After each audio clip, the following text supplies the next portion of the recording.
What's up, math gamers?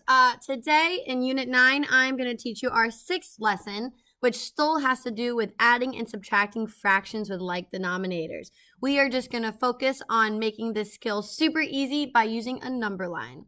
So by the end of this video, I want you to confidently be able to use a number line to add and subtract fractions when the fractions refer to the same whole. For my explanation, I'm going to use the expression 7/8 minus 3/8. For our first step, we need to create a number line.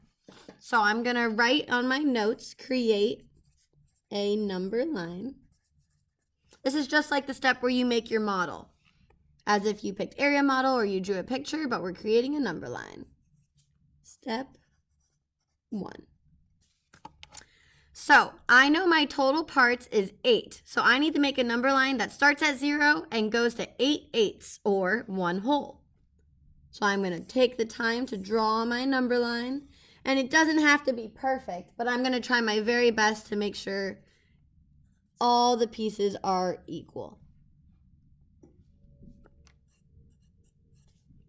1, 2, 3, 4. And I know my fourth one is in the middle because 4/8 is half. So that needs to be in the very middle of my line. 5, 6, 7. Now I'm going to label my tally marks, or my tick marks, I mean.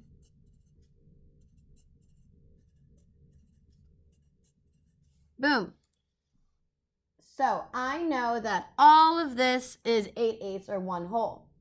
I need to go from 7/8 and take away 3 because 3/8 are being taken away. Remember, the distance between each point is only 1/8. It's not 1 whole. You wouldn't say, oh, it jumps 1. It jumps 1/8.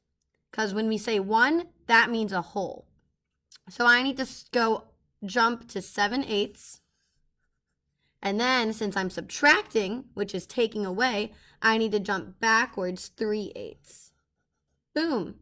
That lands me on 4/8.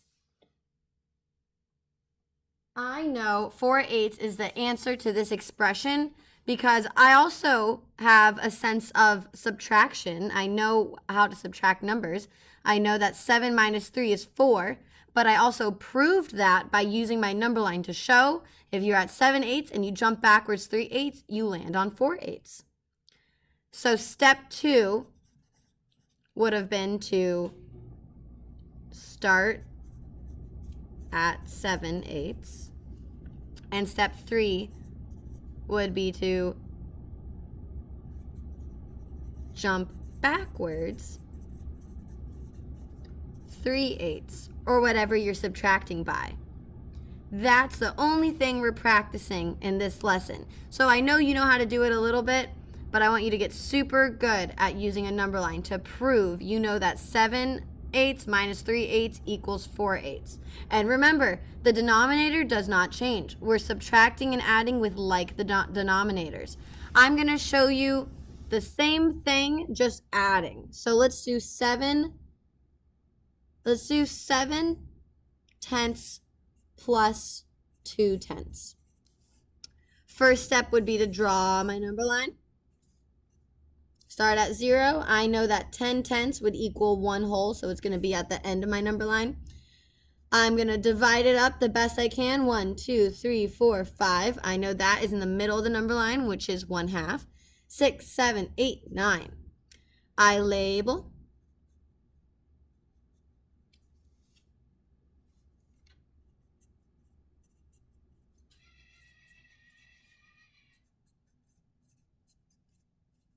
I'm going to go from 0, just because it's easier for my eyes to go to 0 and then go to where I'm starting. So 0 jumping over to 7 tenths because I'm starting at 7 tenths.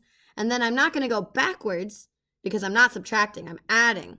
So I'm going to go forward. I go forward 2 because I'm adding 2 tenths. So 1, 2. I jump 2 tenths. That lands me at 9 tenths. So I know 9 tenths is my answer to this expression. 7 tenths plus 2 tenths equals 9 tenths. All right, bye guys. Go practice your new skill.